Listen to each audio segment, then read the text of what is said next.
de la Cinémathèque. On m'entend, là? Oui, je crois. Oui, ça marche. Écoutez, merci d'être venus nombreux. Nous sommes particulièrement contents.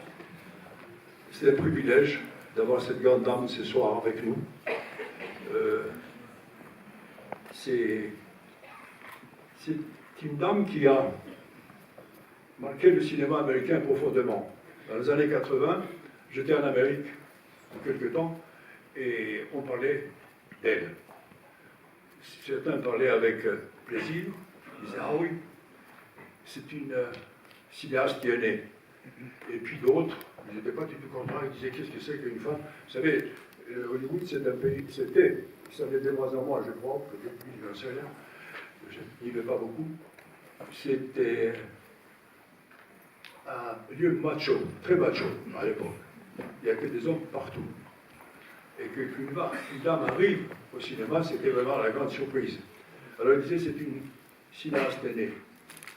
Moi, je pensais que c'était, après avoir vu ce film, c'était plutôt une nouvelle sensibilité qui venait d'être née aux États-Unis. Voilà.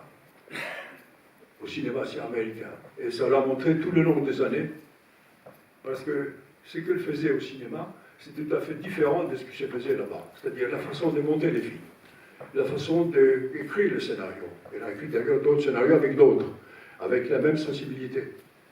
Et la choix des acteurs qu'elle faisait, la qualité des personnages des femmes dans ces films, c'était tout à fait nouveau. Et je pense qu'elle a influencé sûrement beaucoup d'hommes, mais en tout cas beaucoup de femmes qui ont voulu faire du cinéma. Alors ce soir, la voir avec nous ce soir, c'est vraiment, cette rétrospective, c'est un grand bonheur. Voilà. La Cinémathèque a des bonheurs comme ça souvent.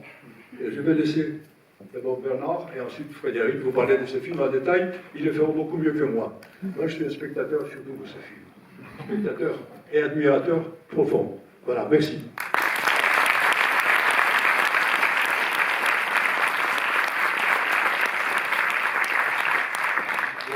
Bonsoir à toutes et à tous. Effectivement, dans la lignée de Costa, quelques mots pour nous réjouir ensemble d'accueillir Catherine Bigelow et son film House of Dynamite, son 11e long métrage, en clôture de la rétrospective qu'on vient de lui consacrer à la Cinémathèque française et qui a égrené des titres aussi connus que Point Break, Des mineurs, Zero Dark Thirty évidemment, et Detroit qui a fait l'ouverture de cette rétrospective. En quelques mots très brefs, peut-être, dire quelques mots de son parcours, parce que c'est un parcours à la fois atypique et passionnant, Costa vient de l'expliquer, mais passionnant dans le sens où, bien sûr, on a longtemps et beaucoup dit à juste titre qu'elle était une des rares femmes cinéastes à Hollywood, mais on a peut-être moins décrit la singularité de sa formation et de son approche du cinéma. Catherine Bigelow est née en Californie, mais elle a fait ses études sur la côte Est, à New York. Elle était d'abord au Whitney Museum, où elle s'est sensibilisée à la peinture, puis ensuite elle a travaillé dans d'autres institutions, si bien que elle a, et en particulier l'université de Columbia, en section cinéma, si bien que là, elle a commencé à apprendre, mais d'une certaine manière, elle était en rapport avec la scène artistique new-yorkaise. Et donc là, elle s'est sensibilisée ou familiarisée avec des performances d'artistes, avec l'art vidéo et conceptuel. Elle a participé à des installations. Elle s'est même familiarisée ou initiée à ce qu'on a appelé, aux États-Unis, la French Theory, c'est-à-dire une connaissance des textes et de la pensée d'écrivains comme Bataille, Roland Barthes et le structuralisme, Lacan, bref. Voilà un parcours assez atypique, et même, aux côtés d'Andrew Sarris, elle s'est aussi familiarisée avec la politique des auteurs, telle qu'on l'a pratiquée et telle qu'elle est connue en France. Bref, tout ça pour dire qu'elle a aussi vu des films de Howard Hawks, mais elle a vu des films de Douglas Sirk, de Fassbinder, de Kurosawa, et même si je pense que, en fait, la projection dont elle ne s'est jamais totalement remise, c'est celle de La Horde sauvage de Sam Peckinpah. Mais toujours est-il que voilà, avec toutes ces influences différentes, lorsqu'elle est retournée sur la côte ouest, d'abord en Californie et ensuite à Hollywood, eh bien, je pense qu'elle a tenté en quelque sorte une synthèse de toutes ces influences, si bien qu'elle a à la fois, comment dire, tenté, oui, de raconter avec les moyens, j'allais dire, du cinéma expérimental. Comment, dans un film d'action, on allait pouvoir, par exemple, inclure ou instiller un dispositif expérimental, et vous allez voir que le film de ce soir, d'une certaine manière, relève de cette tradition qui lui est propre. Elle a tenté l'articulation, on pourrait dire, entre le conceptuel et le narratif. Les films de Catherine Bigelow sont des films à la fois qui nous captivent, qui nous surprennent, qui nous étonnent par ses choix d'intrigue, par ses sujets, par les héroïnes qu'elle nous propose, mais aussi parce que le plus souvent possible, c'est quelqu'un qui n'a pas recours aux superstars.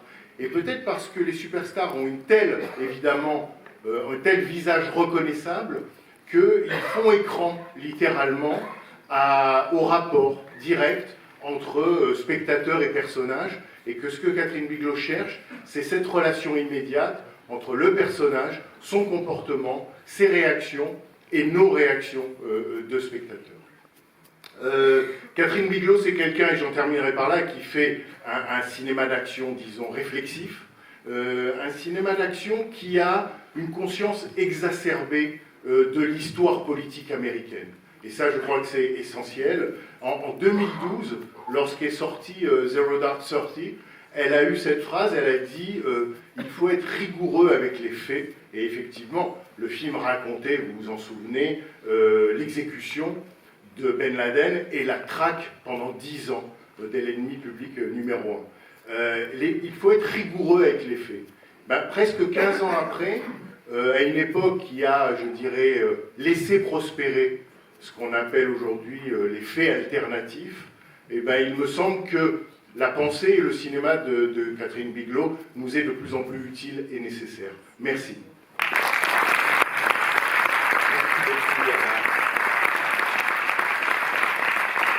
Pour remercier nos tutelles, le ministère de la Culture, le CNC, remercier mais vraiment très chaleureusement les équipes de Netflix France. Ce que n'a pas dit Bernard, c'est que ça fait des années qu'on essaye de vous amener, de nous amener Catherine Bigelow, et ça a été pas possible jusqu'à quelques mois. Donc merci infiniment vraiment à Netflix France d'avoir amené cette cinéaste à la Cinémathèque française que nous admirons tant. Merci aussi au Fonds culturel franco-américain et en particulier à Cécile Rapp-Weber, qui est la directrice générale de la SACEM. Merci aux autres mécènes de la Cinémathèque française, en plus de Netflix, c'est-à-dire Chanel. Je salue la présence d'Elsa Eisman qui doit être par là. Merci beaucoup Elsa. Et puis évidemment, le plus ancien mécène de la Cinémathèque française, la Fondation Gann pour le cinéma. Je salue la présence de Dominique Hoff, qui est en face de moi, la déléguée générale de la Fondation. Je vais juste rajouter ma pierre à l'édifice qu'a construit Bernard, édifice d'admiration. Le film que vous allez voir ce soir, il me rappelle un assez vieux film de Otto Preminger, puisqu'il a une 60aine d'années, qui s'appelle Première Victoire, je crois, sur Pearl Harbor, In Harm's Way, en anglais, et c'était un film où Serge Danet avait écrit, c'est un film sur l'organisation, comment les superstructures de défense sont organisées et comment parfois elles se détraquent. Eh bien, Catherine Bigelow, je pense que c'est exactement ça. C'est une cinéaste de l'organisation et du détraquage de l'organisation.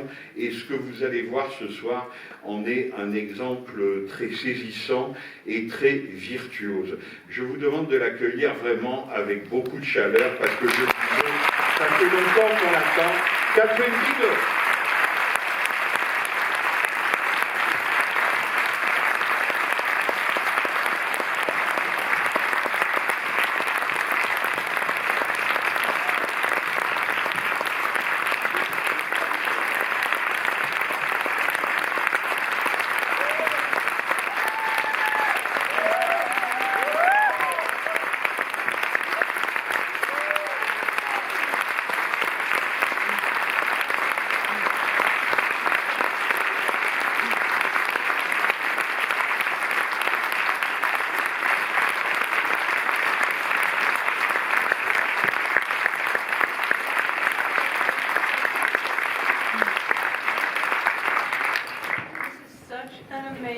honor just to be here. The Cinematheque was always sort of, oh, I'm going to cry. was always just a dream of mine to somehow be here and somehow be, have a meaningful contribution to this environment, and to be on the same stage as this gentleman who is also one of my heroes, one of the great filmmakers of all time. And this is sort of an out-of-body experience. This is incredible. And I can't thank you enough for being here. So what you're about to see is a movie that is, I would call it a passion piece of mine, because it's kind of a call to action. And you'll, anyway, you'll know what I mean when you see it. It's a fairly important subject, and it's really about my love for humanity and my hope that we can sustain humanity given how difficult the world is that we live in right now. So all I can say is thank you so much. Please enjoy, and it's an incredible honor to be here, and thank you.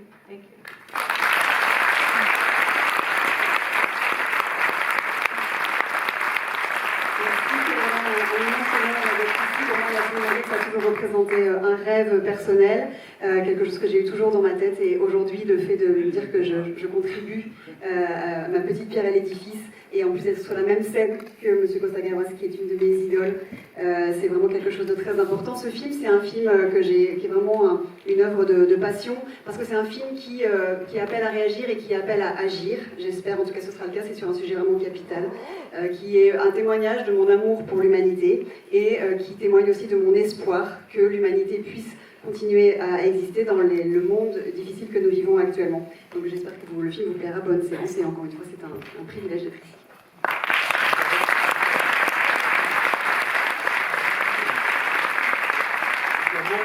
Nous avons avec Frédéric un petit souvenir à vous faire, à vous offrir.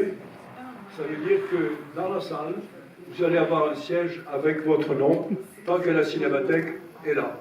Voilà.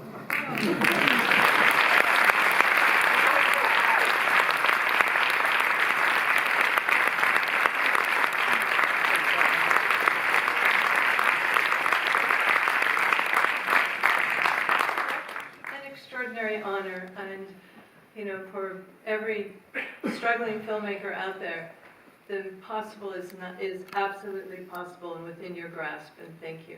C'est vraiment la preuve que pour les jeunes cinéastes qui n'arrivent pas à en vivre, voilà, tout est possible, et vraiment c'est un immense honneur. Merci.